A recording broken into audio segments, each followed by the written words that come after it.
Olá, esse é o programa Municípios em Ação. No programa de hoje nós vamos ter a presença do advogado Léo Monteiro, lá de Mesquita, que vai estar participando hoje, fazendo um balanço geral sobre a política internacional, a política do Brasil e da Baixada Fluminense. E com a participação do comentarista Jorge Mourão. O programa Municípios em Ação volta já. Bem, estamos de volta, esse é o programa Municípios em Ação e hoje nós vamos ter várias participações no programa. Primeiro, eu quero dar bom dia, ao nosso grande comentarista Jorge Mourão. Mourão, bom dia. Bom dia. Grande é o nosso amor pelo Brasil, pelo estado do Rio de Janeiro, pelos amigos, esse retorno a esse encontro semanal com nossos amigos. Já estava com saudade da gente conversar e colocar as questões principais aí da vida da gente.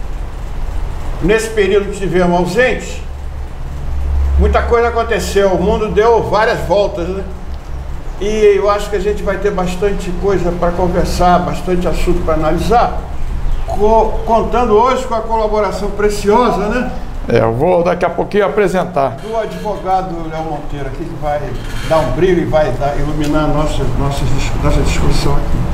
Então, bom estar de volta, bom a gente estar junto de novo. Eu quero dar bom dia, doutor Léo Monteiro, grande advogado da Baixada Fluminense de Mesquita. Quero agradecer a sua participação. Bom dia.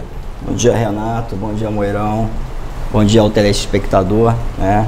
Para mim é com grande honra estar participando, podendo esclarecer, tirar dúvidas e por que não estar somando aí com esse programa, que é o maior sucesso. Eu tenho certeza que vai estar cada vez mais aí conquistando o público. Eu quero aproveitar, Mourão, e posso chamar de Léo, doutor Léo? Sim. Vou conversar sobre um assunto que o mundo todo está focado, é a questão agora do grande encontro dos líderes mundiais, que hoje está no programa Municípios em Ação. Você pode acompanhar toda a nossa programação no programa e saber. E nós vamos saber agora quem vai participar dessa cúpula do G20, Mourão? Hoje na matéria, e eu quero comentar de vocês, os líderes que se reuniram a partir de hoje, começa nessa sexta-feira e vai até sábado, em Buenos Aires, que cumprirão uma agenda de prioridade de múltiplas reuniões bilaterais, tendo a guerra comercial entre Estados Unidos e China um dos temas centrais. O evento vai reunir, além de chefes de Estado e governo, 20 economias mais desenvolvidas e emergentes do grupo. A Espanha, país convidado permanente, o Chile e a Holanda, bem como argentinos, representantes dos organismos internacionais, como as Nações Unidas e o Fundo Monetário Internacional. Mourão, qual é o objetivo desse encontro? Eles querem discutir a questão da economia, E essa cúpula dos 20 vai ter a participação, por exemplo, o Maurício Macri, o presidente da Argentina. Ele vai ser um anfitrião que vai estar recebendo. Vai estar o Michel Temer representando o Brasil, Donald Trump ainda estava naquela de querer se... Confirmando ou não, em função desse conflito que está havendo entre a Rússia e a Croácia. O Vladimir Putin, mas já confirmou que tem interesse dele. Xi, o presidente da China. Isso eu queria saber. A China vai estar presente. O príncipe herdeiro da Arábia, Mohammed. O presidente da Turquia, Angela Merkel, O Erdogan, o presidente turco, Isso, ele que vai representando todos os países da área da Turquia. Angela Merkel, a chanceler da Alemanha. Emmanuel Macron, em viagem à América Latina, o presidente da França. Vai estar o Justin Trudeau, primeiro-ministro canadense. A Theresa May, que é a primeira-ministra do Reino Unido. A Henrique Pena Nieto, é o presidente mexicano. E por último, Jean-Claude Juncker, o presidente da Comissão Europeia.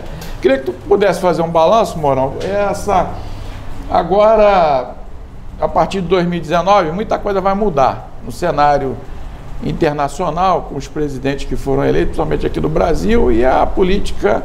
Você acha que o Mercosul vai sofrer abalo? Como é que você vê isso aí? Olha só, Renato, isso é eterna guerra, A coisa do comércio. Comércio, atividade comercial impulsionou a civilização, o desenvolvimento. Você vê, eu estava vendo outro dia tem na matemática algumas coisas que são fundamentais, como a trigonometria, os logaritmos.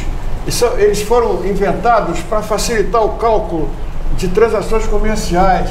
A própria computação, ela sofreu um desenvolvimento muito grande na Idade Média, por conta da necessidade de operações rápidas, sabe, para você realizar, melhorar a produção, garantir as coisas.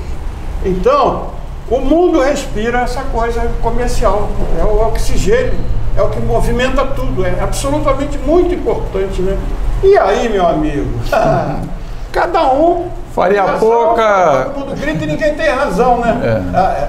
Então, é um negócio seríssimo, seríssimo, né? As medidas que um vive ameaçando o outro, né? Agora há pouco a América estabeleceu uma série de restrições comerciais à China, né? A China reagiu também, sabe? Porque vê um país que sofre muito com isso, são os países que sofrem bloqueio. Há décadas Cuba vive bloqueada, transações. Venezuela recentemente, o Irã, a Coreia do Norte, né? Então o pessoal usa esses objetivos para sufocar, ou convencer você a me apoiar, eu vou sufocar. Não vou deixar ele comprar de você, ela comprar de você. Chega no ponto, é o que, por exemplo, os Estados Unidos faz com Cuba, fez com a Coreia do Norte há muito tempo, entendeu? O que? O comércio, o sistema de comércio. Agora, imagina quanto gira isso em termos de dinheiro, quanto que emprega de gente no mundo inteiro. Importantíssimo, importantíssimo. O grande embate desse negócio aí é entre a China e os Estados Unidos, né? As tarifas alfandegárias, né? Vai continuar sendo. Agora, não interessa um, não interessa matar o outro, né? Pô, imagina a China sem o mercado americano. Um depende do outro. A América sem o mercado chinês. Não. É uma guerra onde não vai morrer, não pode morrer ninguém, entendeu? Aqui a invenção do Mercosul foi uma coisa ótima, uma coisa boa, sabe? E tem sido negligenciada, não tem sido dada a atenção necessária. O capitão Jair, próximo presidente, já falou, aliás, o ministro, não sei se foi o Guedes, que é o super-ministro da Economia, eu acho que foi ele, deu uma patada numa jornalista argentina que foi entrevistar ele, rapaz, sem necessidade, sabe? Negócio assim... Perguntando sobre o Mercosul, né? E ele foi grosseiro, o negócio foi muito comentado. Não é por aí, rapaz, são grandes compradores nossos, argentinos, e nós compramos muito deles também, muito mesmo, sabe? E uma questão crucial nessa história aí, o trigo. Nós temos deficiência de trigo, de produção aqui no Brasil, e a Argentina tem um trigo muito bom, a gente compra muito dele. É pão, é comida. Esse negócio não pode ser arranhado sequer. Olha, um filho do capitão Jair disse, e parece que isso vai acontecer, né? A transferência, a sábia decisão de transferir a embaixada brasileira de Tel Aviv para Jerusalém.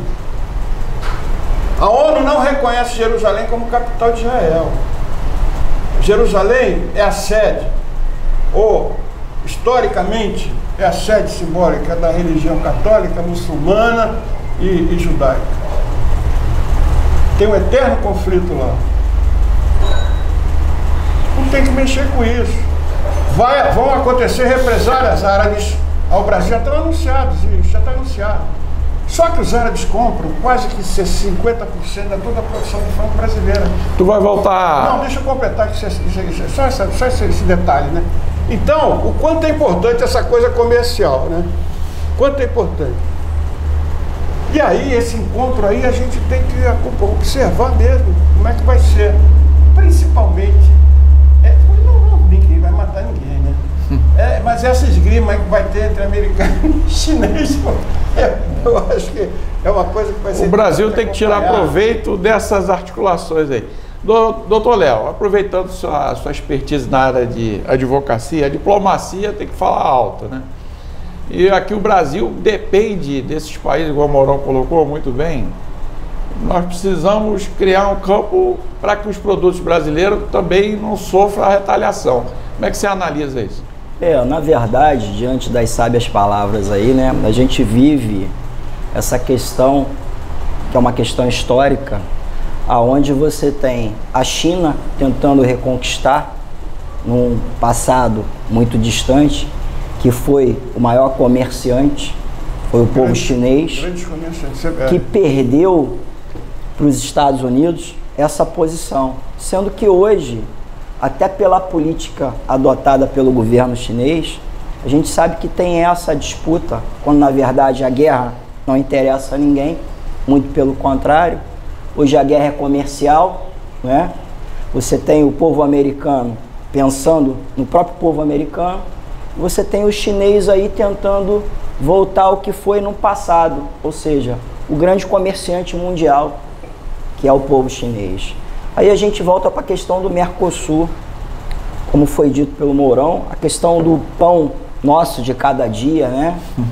E não parece não, mas uma questão dessa de política, principalmente com um país vizinho como o nosso, no que se refere à Argentina, tende a prejudicar, ou seja, é de parceiros. Daí a necessidade do Mercosul, onde você tem a desburocratização, né, facilitando o comércio entre essas nações amigas. E essa postura do atual presidente, passando para o presidente que vem aí, né, nos deixa uma certa preocupação. Por quê? Qual vai ser a política adotada por ele? Tudo caminha, né, hoje para o protecionismo norte-americano. Se for dentro desse viés, o país tende a ser prejudicado, porque a gente sabe que o Brasil, até por uma questão cultural e as políticas que aí estão, é um país que depende de muitos países para poder estar tocando a sua política comercial internacional, né? E a gente tem um grande problema, que é a questão do gargalo. Será que vai solucionar a questão da infraestrutura? Hoje a gente tem o problema da super safra, que você não consegue escoar ela, não é isso? Perfeito. Então a gente volta para essa questão. Será que esse desafio do futuro presidente, de um futuro muito próximo, vai ter um objetivo concreto, vai chegar a um denominador comum junto à sociedade? É essa a pergunta que eu faço. É bem observado. Bem, nós estamos no programa Municípios em Ação, fazendo um balanço da política internacional. Nós vamos com um rápido intervalo e depois nós vamos saber o que está acontecendo no Brasil, né? Essa semana foi uma semana agitada, em que o vice agora se tornou governador, e nós vamos fazer aqui as informações necessárias. Programa Município em Ação, volta já! Bem, estamos de volta, esse é o programa Municípios em Ação, e hoje com a participação especial do Dr. Léo Monteiro, ele fazendo um balanço geral da participação no programa Municípios em Ação. Essa semana agora, o futuro presidente Jair Bolsonaro colocou em pauta que a Caixa e Banco do Brasil não estão no radar das privatizações, diz Bolsonaro. Segundo ele, a reforma da Previdência é agressiva com o trabalhador. O presidente eleito, Jair Bolsonaro, disse ontem que a Caixa Econômica Federal, dia 29, e o Banco do Brasil não estão no radar das privatizações do próximo governo. Segundo ele, qualquer privatização tem que ser responsável. Não é jogar para cima e ficar livre. Algumas privatizações ocorrerão, outras estratégicas não. Segundo ele, o Banco do Brasil e Caixa Econômica não estão no radar do governo dele. Começar com o Mourão e depois passar a bola para o doutor Léo. Mourão, todo mundo tem os governantes, muitas das vezes, quando assumem o poder, a primeira coisa que eles pensam é em privatizar. A privatização é uma maneira de resolver o problema, ou daqui a pouco volta tudo de novo? Não, não resolve, não. Não é o remédio para sanar os males, sabe, de economia nenhuma. Se fosse, a gente não tinha mais dívida. O Fernando Henrique privatizou, que viu que não podia, que sabe, e onde é que foi parar o dinheiro, o que se resolveu com aquilo, não é? Barbaridades, isso aí é um mantra que, porque acontece o seguinte, né? Essa nova onda, eu estava conversando com o amigo Antônio, nosso conselheiro político, antes um pouco de começar, O mundo está passando por uma onda de liberalismo, né? Muito forte, né? Aqui na América do Sul, principalmente, Colômbia, Argentina, agora o Brasil, assumiram governos que seguem essa linha, né? E o receituário dessa turma, rapaz, é muito complicado. Essa história começou, Renato, anos 80, 90, com Margaret Thatcher, Ronald Reagan, depois o Bush pai, sabe? E a linha deles é o seguinte: maximizar lucro de um lado e minimizar a vida, despesas e investimentos do outro lado. Esse outro lado aqui é povo, é a estrutura de governo, são os serviços, que foi o que eles fizeram na Inglaterra e na América, rapaz, entendeu? E aqui desse lado, favorecer as grandes corporações, os grandes rentistas, as grandes fortunas, entendeu? Um desastre. E se criou esse verdadeiro mantra, né? Uma coisa sagrada, que você reza, vai numa missa e repete, louva a Deus, louva a Deus do Senhor. Faz até acionista de bolsa de valores, né? Qualquer frase de efeito, levanta a bolsa. O Fernando Henrique fez uma festa aí, rapaz. O que foi? O que adiantou para o país aquilo? Olha, você vê como é que são as coisas. O Estado tem fama de mau gestor, né? Até certo ponto. Eu conversei com vou falar o nome porque é uma pessoa que eu respeito, Vivaldo Barbosa. Quando o garotinho ele se elegeu governador, ele fez uma viagem pelo mundo, ele pegou uma equipezinha, e o Vivaldo ele é jurista, né? Ele foi secretário de Justiça do Brizola. Ele participava da equipe, eles foram a Taiwan, né, que é China nacionalista, né, lá na China. É um país próspero, é um pequeno, é uma ilha, e toda a economia era da mão do governo. Toda a economia na mão do governo, sabe? O setor financeiro, produtivo, transporte, telecomunicação, saúde, tudo na mão do governo. E eles resolveram sair, sabe? Abrir para a iniciativa privada entrar em todos esses setores, né? Inverter a moeda. Só que eles ficaram com 30% de tudo. Ah, tá. Com assento na diretoria, direito a voz e voto, e 30% do resultado de tudo. Todo mundo topou. Se você quisesse pegar Vale do Rio Doce aqui e falar, ó, eu vou privatizar 40%, ia fazer fila, não, um negócio daquele, rapaz. Pô, o nego vendeu tudo, eles não pagaram. Existem ações para reverter o que aconteceu e foram privatizadas, rapaz, Minas, o subsolo do país, um negócio assim. Isso tem que ser revertido um dia, de tão sério que esse negócio é. Outro dia conversando com um amigo que se diz liberal, inteligente, gente boa, ele falou, ó, dobrou o número de funcionários. Pô, a produção aumentou, inclusive a China lembrou outro dia Bolsonaro sobre essa questão do minério, né? Tem que ir devagar com a China, pediu um pouquinho mais de consideração, porque o Brasil depende demais da China com essa coisa do minério aí.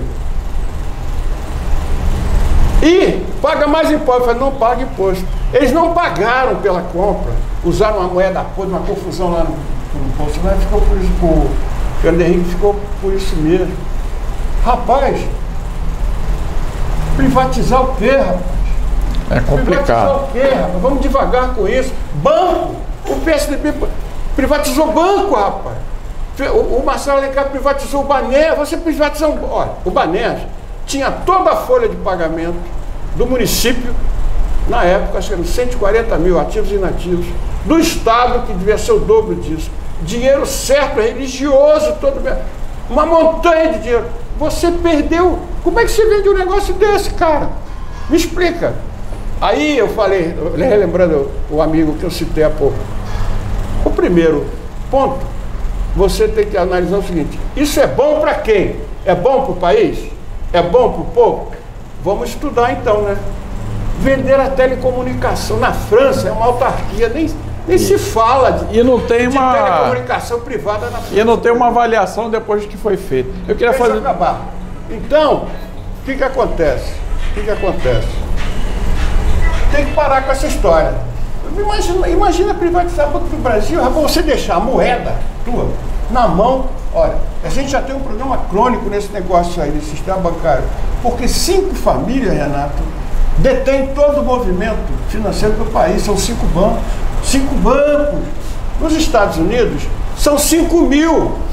Não existe banco que tem agência na América inteira, não existe isso, cara, não existe. Tem um banco que é só na cidade de Nova York, ou só no estado de Nova York ali. Não tem. Aqui, tá tudo. Porra, quem é que vai comprar o Banco do Brasil, a Caixa Econômica? São esses caras. Imagina. Isso. Perde bem que o capitão Jair analisou bem, né? Deu um pé atrás. Tomara. Doutor Léo, essa questão, por exemplo, da Previdência também é uma caixa preta, né? Há uma briga jurídica danada, quem está certo, quem está errado.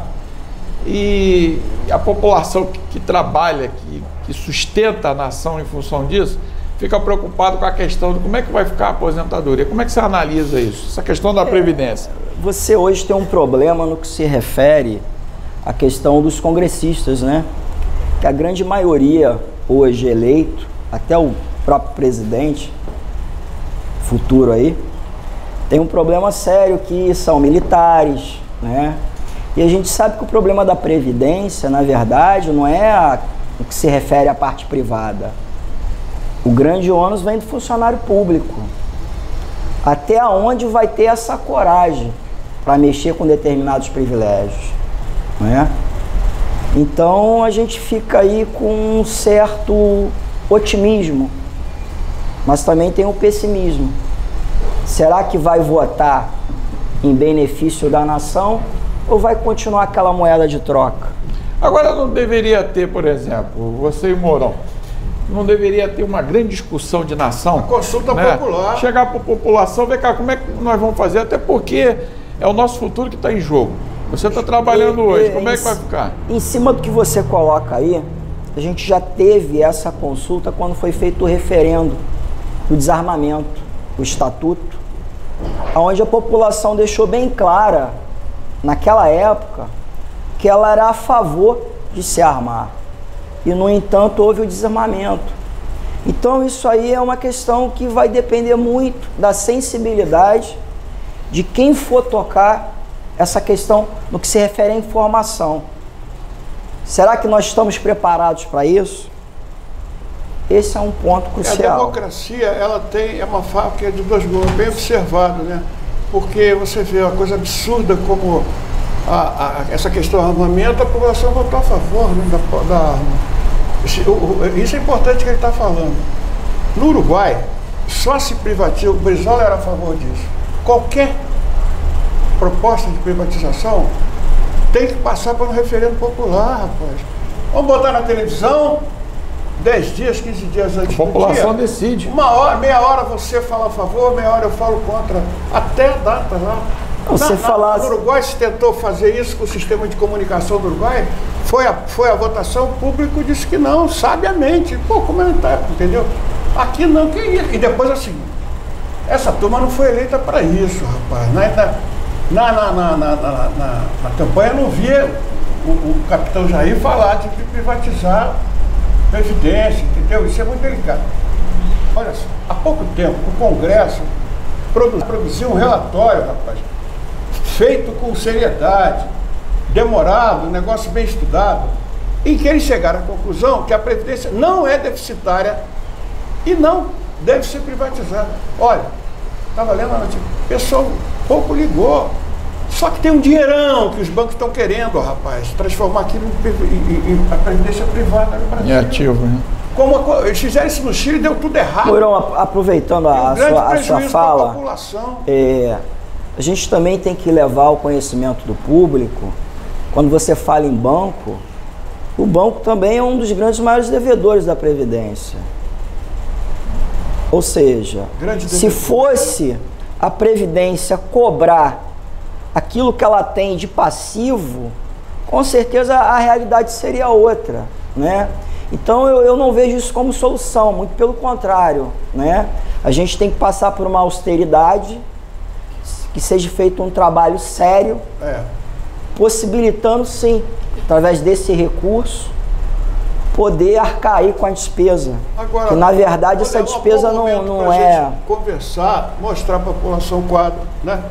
Você fala a favor, eu falo contra, a gente vai discutir. Vamos esclarecer isso, entendeu? Agora, desse jeito, e ele é contra, né? O capitão Jair diz que não é bem assim o modelo que o Temer, ele já falou mais de uma vez que o modelo que o Temer está muito agressivo, não deve ser assim. Esses privilégios precisam ser observados. Sim. Né? Você tem toda a razão. Entendeu? Tem uma série de categorias aí no Brasil que tem uma situação muito diferente. A Previdência tem a ver com a distribuição de renda? Claro. Sim, na grande... Tem. Na minha visão, pelo menos, né? Tem sim. Sem falar o seguinte, quando a gente toca na questão do privilégio, aí fica uma pergunta. Até onde o futuro presidente vai querer cortar o privilégio? Vai mexer nisso, pois é. É um vespeiro, né? Sim. Ele vai arrumar. Porque a gente sabe, né, que o trabalhador da iniciativa privada, ele dispõe de férias de somente 30 dias. Quando outros trabalhadores... O judiciário tem 60. Como é que pode? Será que vai mexer nisso? Aí fica a pergunta.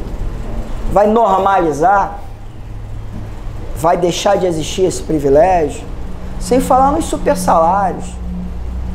Isso vai ser uma caixa preta que o novo governo... acho que era uma boa oportunidade. Vai ter que assumir. Para botar isso a limpo, né, Léo?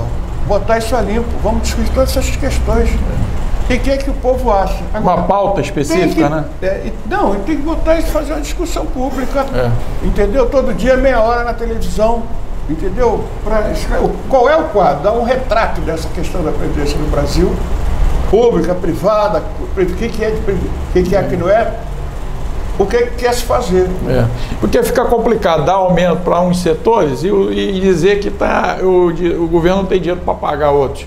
Não, sem falar a imoralidade, né? Você tem o trabalhador que ganha um salário mínimo e que não dispõe do mesmo ganho, como foi dado aí recentemente ao judiciário, né? Melhor dizendo. Isso é uma pauta. Esse é o programa Municípios em Ação e hoje fazendo um programa especial com a participação do Dr. Léo Monteiro. Logo depois do intervalo nós vamos saber, o futuro governador José Whitson pede a deputados que mantenham um veto que libera a venda da SEDAI. Nós vamos saber disso e como é que ficou o estado do Rio de Janeiro. Vamos para um rápido intervalo e voltamos já.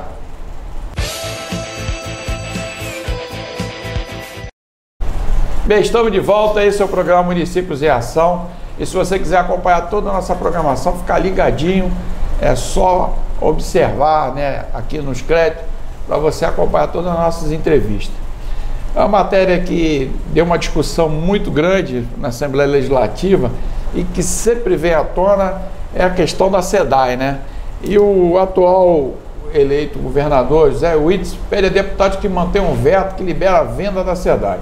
O Whitson manifestou preocupação com o possível cancelamento do regime de recuperação caso seja mantida a proibição da venda da SEDAI. Segundo ele, quer apenas evitar um colapso do Rio de Janeiro, agora em dezembro. Se houver a finalização do regime de recuperação fiscal, os salários podem não ser pagos.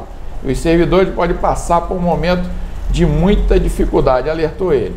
Apesar da posição contrária à derrubada do veto, o Whitson disse que não vai levar a privatização adiante. Segundo ele, ela não será vendida. É um compromisso meu e eu assumo. Já havia assumido na campanha, não vou privatizar a SEDAI, afirmou ele.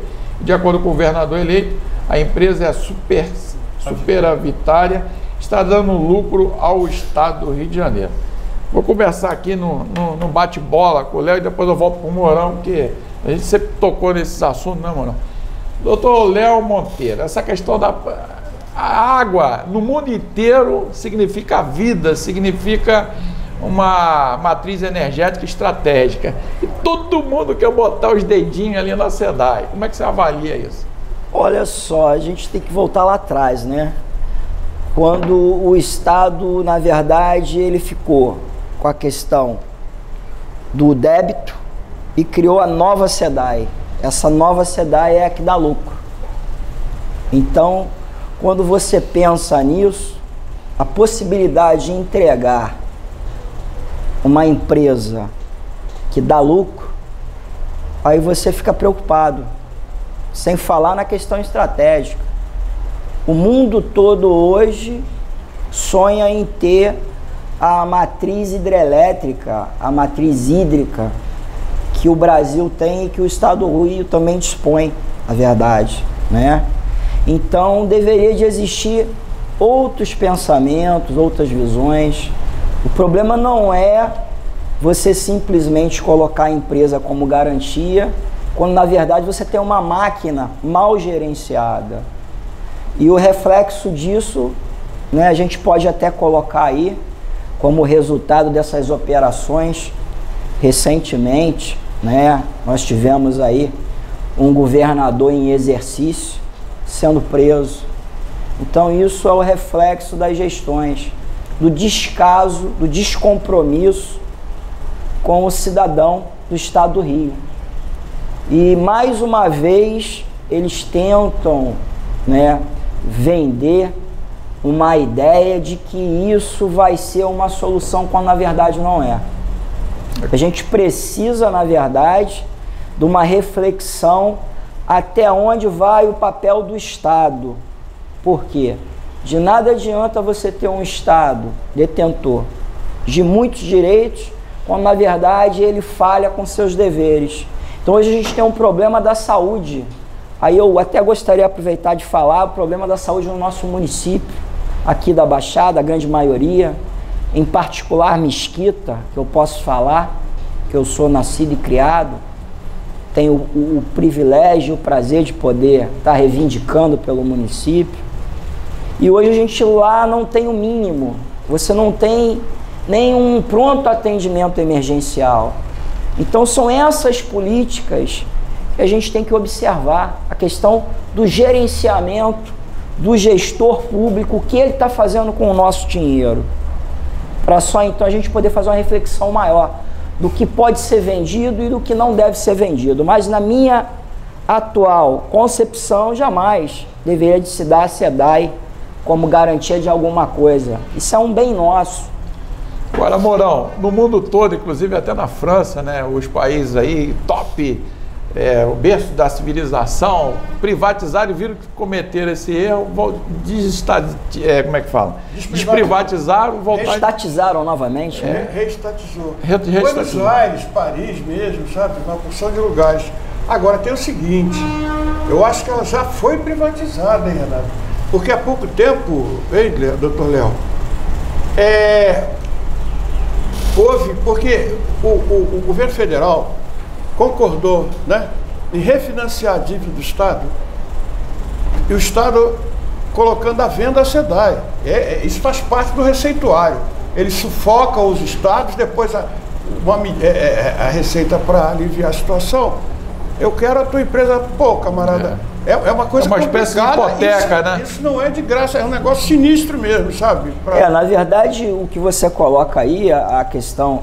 A SEDAI dada como garantia, né? Não, mas o Estado assumiu, o governo federal assumiu a dívida do Estado, a contrapartida. Vender a SEDAI, sim.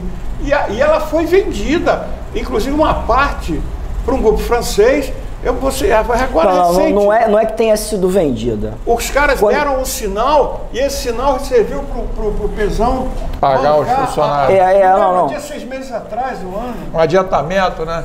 Como eu disse... Então a operação, não sei se pode ser travada. Não, como eu disse ainda há pouco... Eu sou contra também, sabe? Como eu disse ainda há pouco, se criou a nova SEDAI, aonde possibilitou, está sendo feito esse aporte financeiro, que foi usado pelo Estado. Mas até então o gestor é o Estado.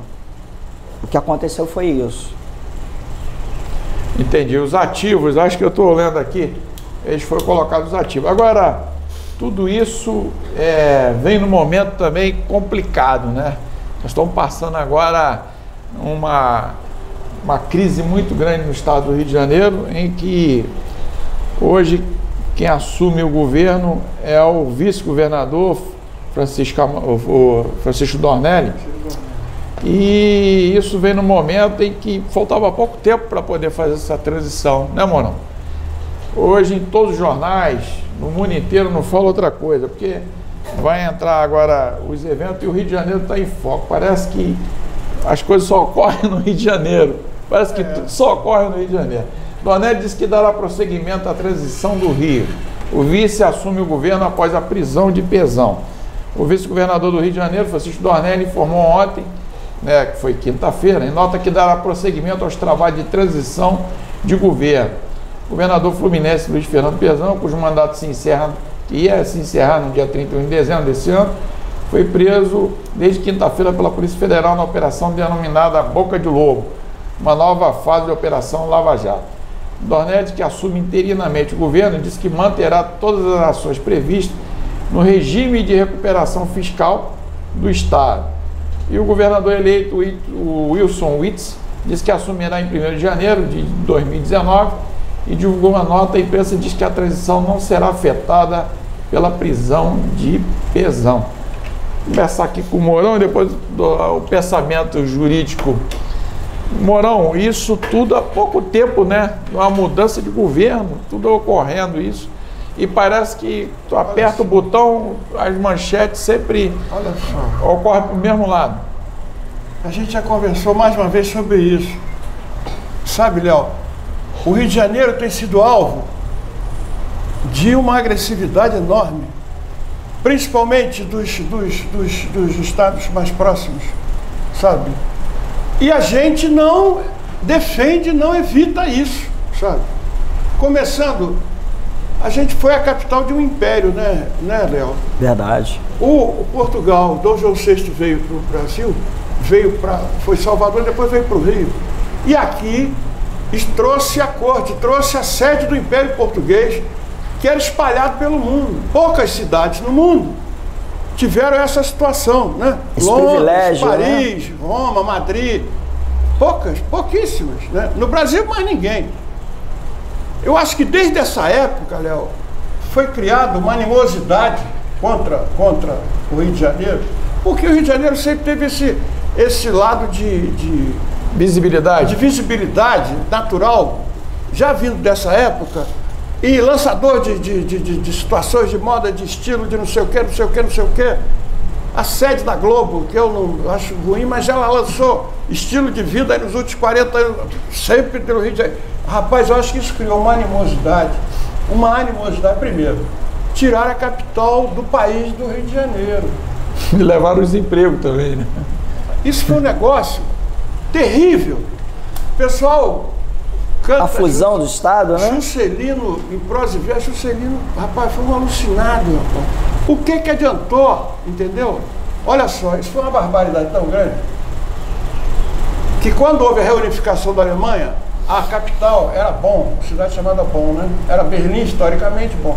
E aí a Alemanha assumiu, os países foram embora, a Rússia, acabou a Guerra Fria, tudo se tornou uma coisa só. Aí eles vão levar a capital de novo para Berlim, capital lugar histórico. Fizeram um plano de em 3 anos ou 10 anos, 300 mil pessoas que eram funcionário livre público alemão dessa cidade de Bonn, ficava no centro do país, para Berlim. Para Berlim, ficava no leste.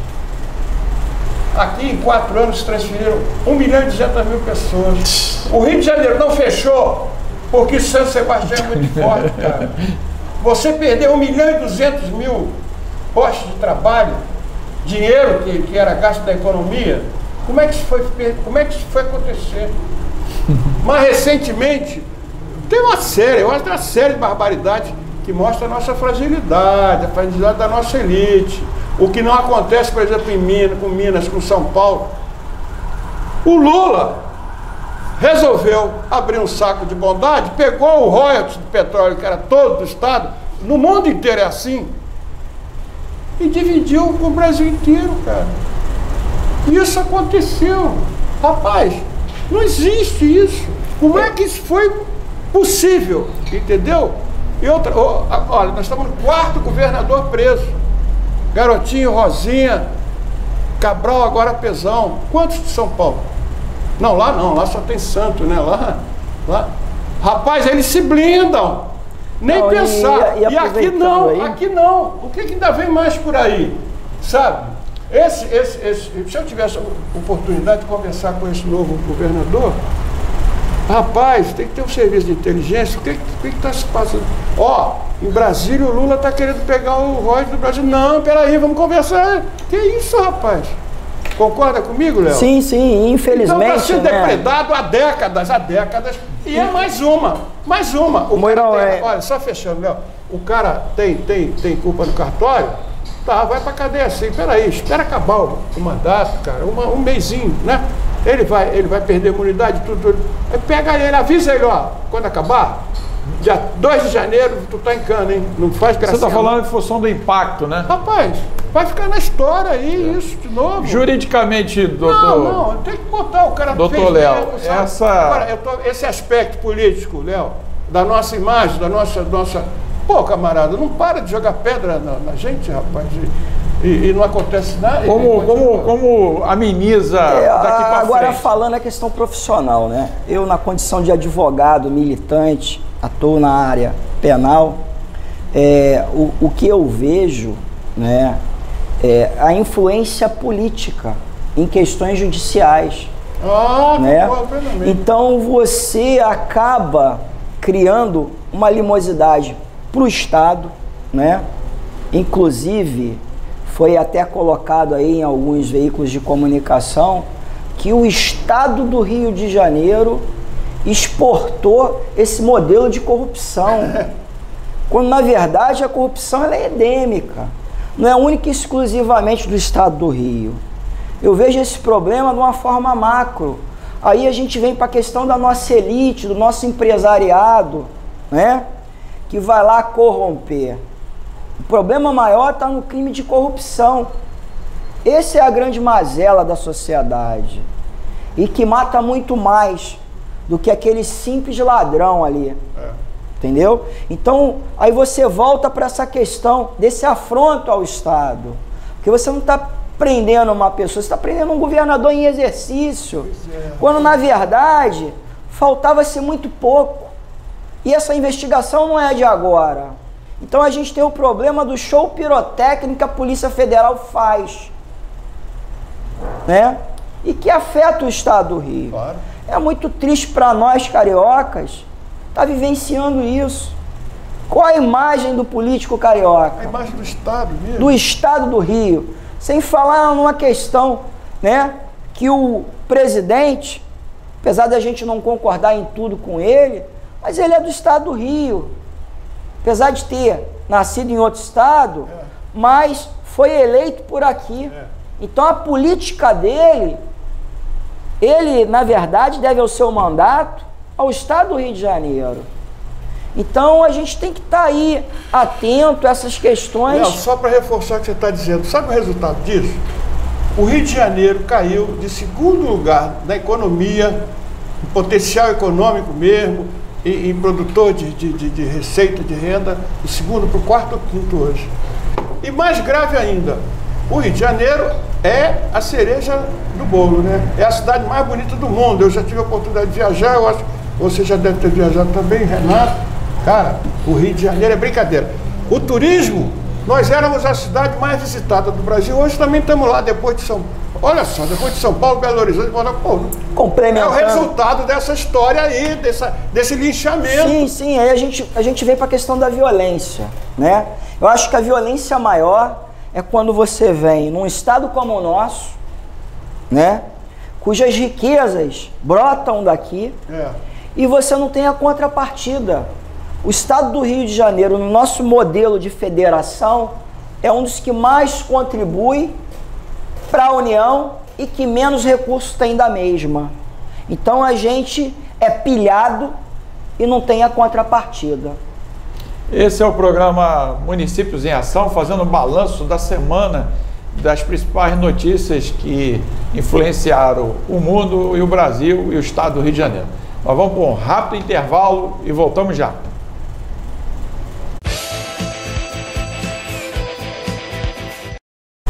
Bem, estamos de volta, esse é o programa Municípios em Ação e hoje com a participação especial do Dr. Léo Monteiro, né, representante da Baixada Fluminense de Mesquita, Acho que Mesquita é a princesinha da Baixada, foi o último município a emancipar. Sim, na verdade, né?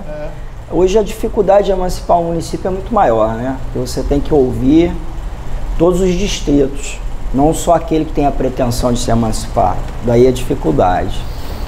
Entendi. Mas não é porque ela é a princesinha que não tem problema, né? Como é que está a situação? Quer dizer, está no meio do mandato do atual prefeito, né? Sim. E qual é a principal fonte de renda? O comércio, indústria, tem indústria? Infelizmente, o município ele é um município que vive de repasse, né? Não tem uma autonomia financeira, tipo um comparativo com o município do Rio de Janeiro. E além disso, a gente tem o problema da questão da briga do legislativo com o executivo, que quem perde é a população. Como é que é essa briga, Léo? Por quê? Já deixou de ser bastidor ao ponto de partir para a televisão, questão de acusações, né, de má gestão. Essa onda aí de moralidade que afeta o país, de certo modo, isso é até bom, né? Mas aí a gente tem que ver, será que vai ser levado a fundo? Porque quando você vem para cá, para a televisão, e você acusa um gestor dizendo que o mesmo tem problemas esses na esfera até criminal, porque quando você mexe com a coisa pública que é nossa e não segue a regra, você burla a lei, isso gera consequências. Tanto o executivo quanto o legislativo hoje fazem acusações mútuas. Estou em guerra, no caso? É uma guerra política, né, que transcendeu a esfera ali do bastidor. O prefeito lá é o Jorge Miranda de Mesquita, né? Sim. E o presidente da Câmara é o Marcelo Biriba. Vereador, né? Marcelo Biriba. Mas não sou do meu partido, não. Não. Oposição. Quantas escolas tem Mesquita? Esse número eu não tenho como te dizer, mas eu posso te falar que a questão aí a rede funciona, a rede o problema da escola hoje, até em função das denúncias que foram feitas, se refere à merenda, né? Deficiência na merenda? É o processo de licitação, a empresa que fornece, entendeu? Num passado não muito distante veio até à tona, foram feitas matérias no que se refere a isso. Mas isso está refletindo no serviço, na merenda está ruim ou deficiente? Eu já escutei relatos que sim, né? Eu não tenho filho, então não sou prejudicado dessa forma, mas algumas pessoas, as quais a gente conversa, reclama. Para você ter uma ideia, o uniforme, há bem pouco tempo atrás, foi distribuído. Agora, recente? Sim, quase no fim do ano. E o ano que se passou nem existia. Quem é o secretário de Educação lá de Mesquita? Rapaz, é uma secretária, o nome eu não tenho como dizer nesse momento. E a área de saúde, hein, Léo? Como é que tá? Funciona? Tem hospital? Olha só, a gente sabe que na Baixada, né, Mesquita tinha um hospital que foi referência, né? A própria faculdade até então, ela era gestora. Eu mesmo tive a oportunidade de nascer em Mesquita, hoje já não existe mais. O hospital foi desativado? Que era a São José, que foi referência, né? Não tem mais? Não existe mais a São José. Agora, quando você fala da saúde dentro do município, a atual gestão ela está privilegiando a questão das clínicas da família. Não que não seja bom. É interessante. Porém, quando você pega uma unidade que era o Mário Bento, que foi reformado, que foi gasto muito recurso ali. Qual bairro que é? Ali, salvo engano, Jacutinga. Né? Era um posto de saúde? Era um posto de saúde que foi uma herança do município de Nova Iguaçu e que era uma referência em termos de atendimento. Em uma situação... Sim, nós ficamos com esse legado. Foi deixado para nós. Foi aparelhado e agora, ao mesmo tempo, da noite para o dia, foi anunciado que seria uma UPA. E na verdade não aconteceu. É até interessante, né, que a gente, quando entrava no município, vindo pela Dutra, passando por Nova Iguaçu, existia uma placa ali de UPA indicando para o município de Mesquita, e aquilo ali, na verdade, foi um engodo, foi uma enganação. Não aconteceu. Não aconteceu. A unidade que atendia 24 horas deixou de existir. Não, foi colocado ali uma clínica da família. O município não tem uma unidade que não atenda tem, 24 horas? Infelizmente. Poxa. É triste dizer. Isso é ruim. Né? Maternidade tem? Não. Não, maternidade nós temos. O Hospital da Mãe. Funciona direitinho. O problema da saúde no estado é gestão, né? Porque recurso a gente sabe que tem. Entendi. Então cabe ao gestor. Eu vou até aproveitar, Mourão, aqui nos bastidores a gente estava fazendo perguntas sobre a questão de indulto, né, natalino e tal, e eu fiz uma pesquisa aqui. A advocacia é uma das mais antigas profissões existentes. Os estudiosos do tema afirmam que muito provavelmente foi na Suméria, 3 milênios antes de Cristo, que surgiram os primeiros indícios da advocacia. Entretanto, os primeiros advogados existentes em registro histórico são Moisés e Jesus Cristo. Eu acho que eles defenderam causas, isso é uma característica do Moisés, quando assumiu a liderança da defesa do seu povo do êxito, atuou como verdadeiro advogado dele, e da mesma forma Jesus Cristo impediu que Maria Madalena fosse apedrejada, utilizando a lei mosaica. Aí foi o mais importante. E aí eu acho que é o seguinte, a justiça, ela é sinônimo de equilíbrio, né? Eu acho que ela foi criada e implantada para estabelecer um equilíbrio entre os poderosos e os não poderosos, né? Para que não houvesse excesso. Na verdade, né, não é pelo fato de eu ser advogado, né? E estar atuando. É uma profissão apaixonante, não é? E ao mesmo tempo você vê que está havendo um desprestígio quanto ao profissional da classe. É inaceitável, por exemplo, você é médico, você termina a sua graduação, você sai dali para exercer a profissão. Lamentável que o advogado, após concluído o curso de direito, ele saia bacharel e não possa exercer a profissão. Então hoje a gente tem esse grande problema. Mas por causa do estágio? Não, é porque da licença, né? Não, na verdade hoje você, para poder ser advogado, você tem que fazer um concurso. A prova da ordem? Sim. Mas eu acho que tem que ter prova da ordem, de medicina, de engenharia, todas elas. Mas aí vem a questão do Estado. O mundo inteiro é assim na América. Não. Na verdade, assim, não. Entendeu?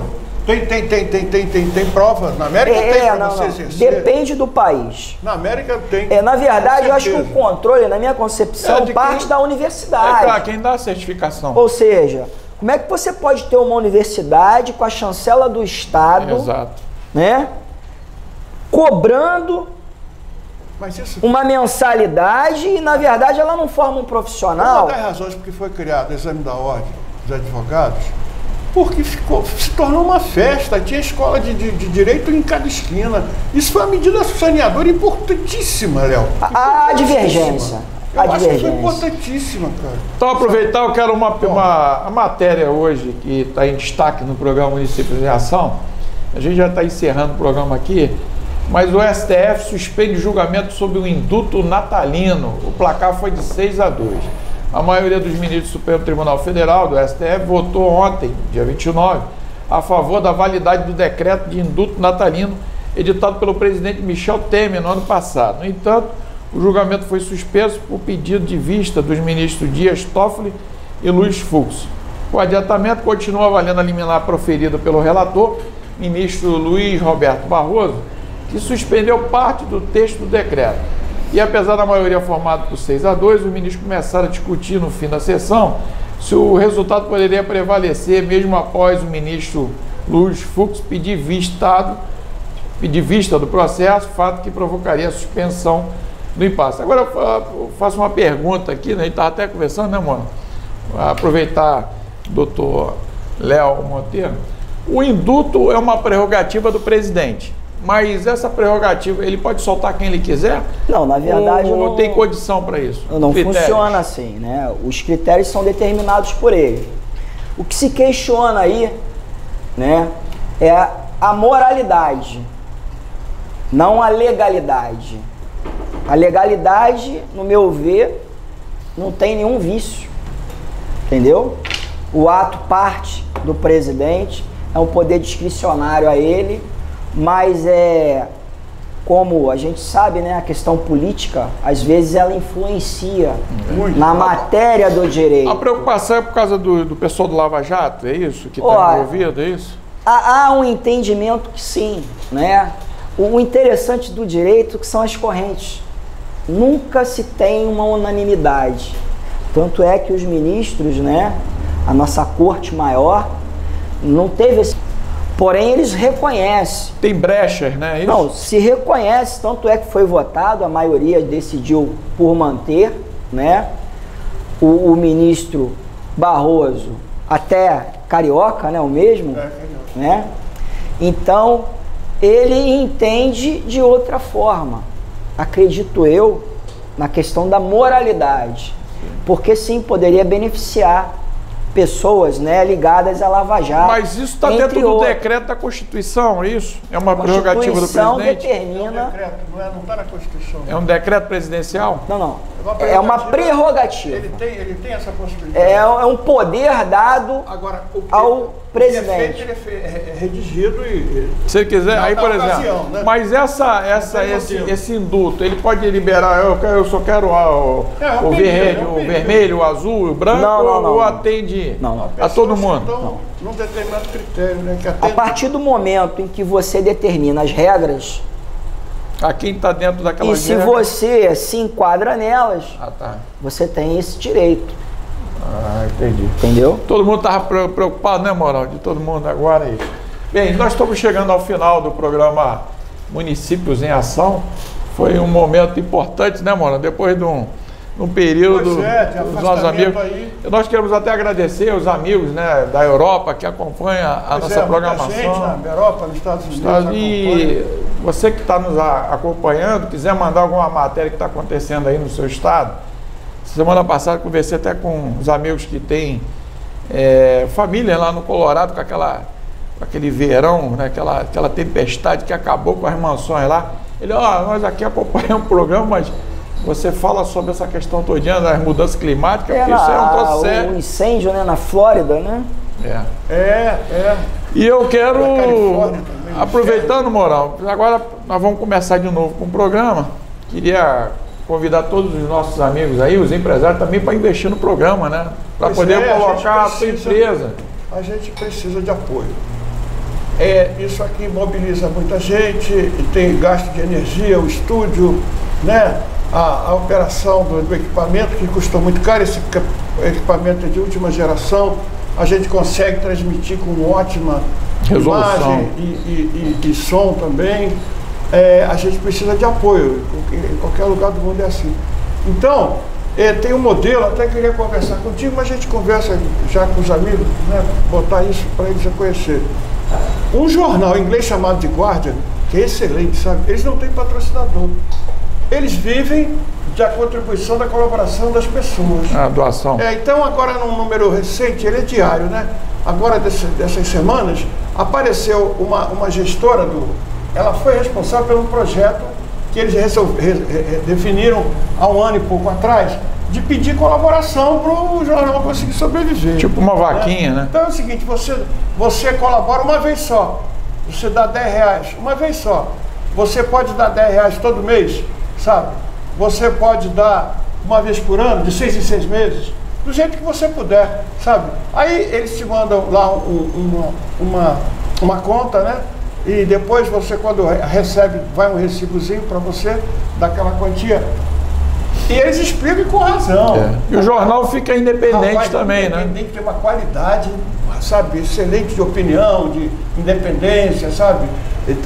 Fala com todo mundo, apresenta todo mundo, todos os lados das notícias, super acompanhado e conseguiu uma resposta grande, tem conseguido. Boa ideia. Sabe? É uma adesão, né, da sociedade, reconhecendo a importância do jornalismo. Porque não fica tendencioso, você fala a coisa real, não precisa ficar mascarando, né? Pois é. E a qualidade da entrevista, do entrevistado que a gente pode trazer, né? E então, se fosse uma coisa ruim, você não vinha. Você tem um nome com certeza. Um conceito. E, Mourão, esse ano agora vai ser um ano de grandes mudanças no país. Eu quero suas considerações finais. Pois é, eu queria estar pensando em fazer até um comentário mais longo, mas a gente está no fim mesmo, né? Mas isso aqui a gente sempre tem, né? Quando é bom, a gente tem brigas aqui. Uma vez, os entrevistados, quanto tempo? Pô, isso tudo já? Porque vai passando, o negócio vai fluindo bem, né? Rapaz, olha só, a gente vai entrar numa nova era, né? Agora, não me importa quem seja o presidente do país, eu quero saber o que vai ser feito para o povo, né? E o nosso povo está muito mal, tem 13 milhões de pessoas desempregadas, 13 milhões de famílias desempregadas que vão ter um Natal muito ruim, sabe? E que a gente não ouve falar dessa turma, parece que isso não existe.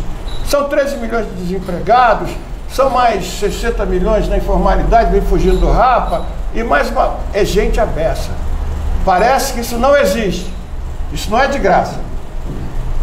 Por quê? Porque esse movimento neoliberalismo, ele não quer saber do pobre, não quer saber do trabalhador, do emprego. E toda hora tem discussão, né? O tempo todo, desde que o capitão Jair lá se deu como vencedor, é a embaixada do Brasil que vai para Tel Aviv, vai para Jerusalém, é o médico de Cuba que está sendo enganado, tem que ir embora, é o não sei o que, é o kit gay, só bobagem. Eu quero saber quando é que a gente vai começar a ouvir falar. Agora, recentemente, o presidente da França, Macron, que é considerado de direita, tem direitas e direitas, né? Ele lançou um programa de combate à pobreza. 8 milhões de franceses vivem numa situação de dificuldade. E ele criou uma série de programas, Renato, interessantíssimos. Eu botei na minha página no Facebook. De desenvolvimento, obrigando que todo francês, toda criança estude até os 18 anos, sabe, subsidiada pelo governo.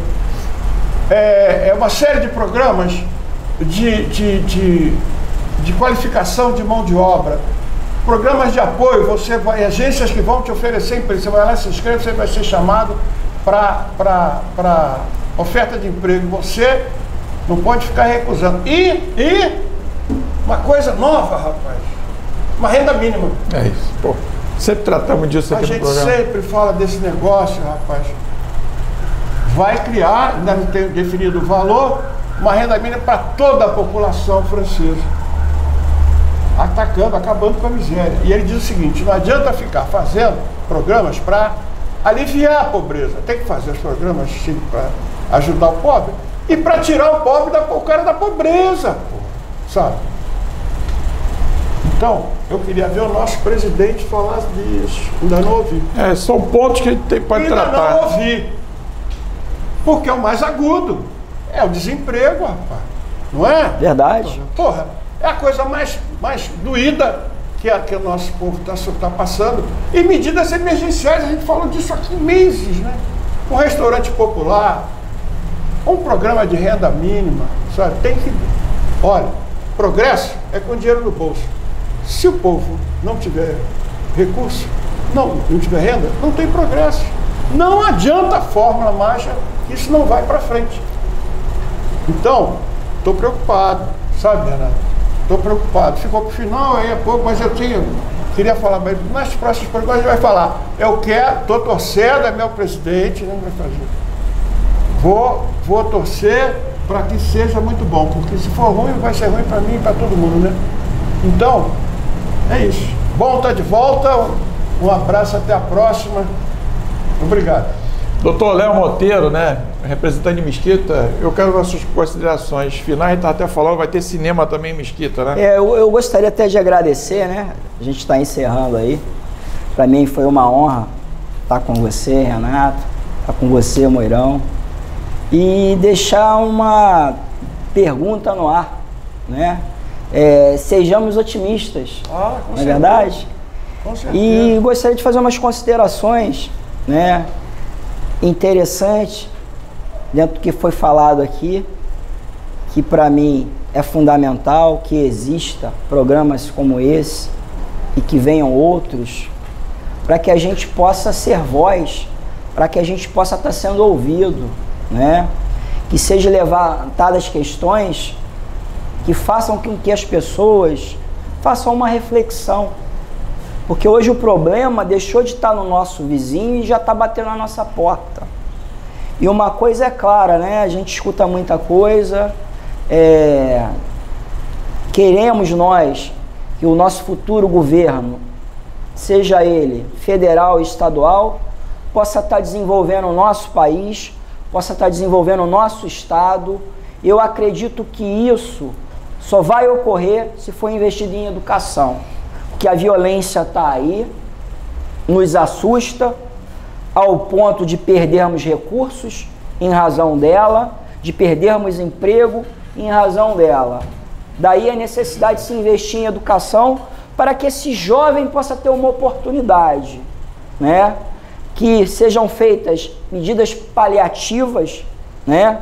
Nessa brilhante visão do presidente francês, e que o nosso presidente possa, por que não, copiar, né?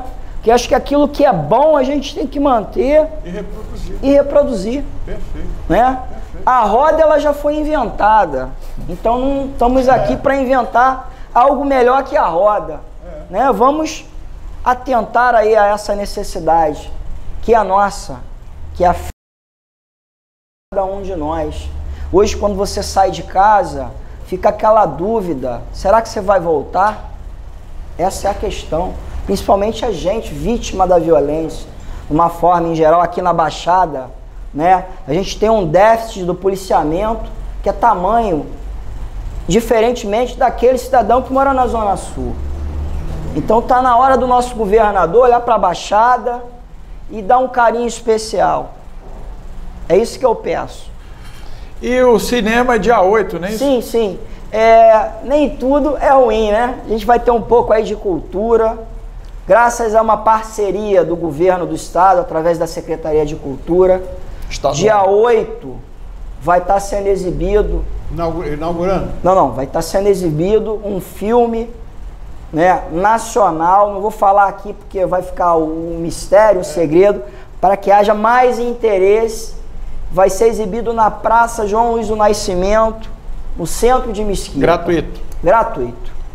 Que hora? Público estimativo 500 pessoas, com direito a pipoca, açúcar ou refrigerante. Aí, mano, você que gosta. É uma boa, hein? Chega antes, garantir, tá lá entre os 500 primeiros. Vai ser que hora, doutor Léo? Ó, vai ser às 19 horas. Que dia é isso? Tá? Dia 8. Dia 8 cai num sábado.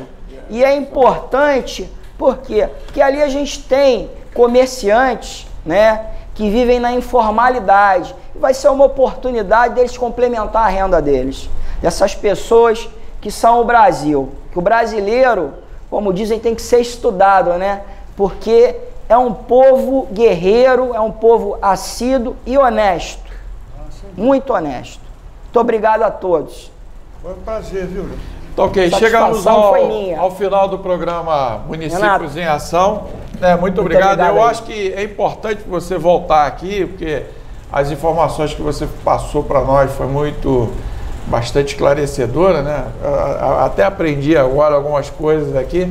Quero mandar um abraço para toda a população lá de Mesquita, que nós temos uma grande audiência lá.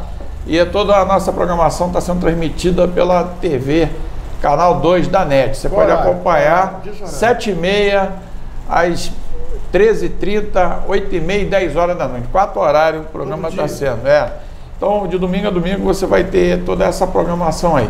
Quero agradecer aí a toda a audiência, mandar um abraço lá para o Antônio, doutor Antônio também ligadinho na nossa programação. Um abraço, um bom fim de semana, até lá. Tchau.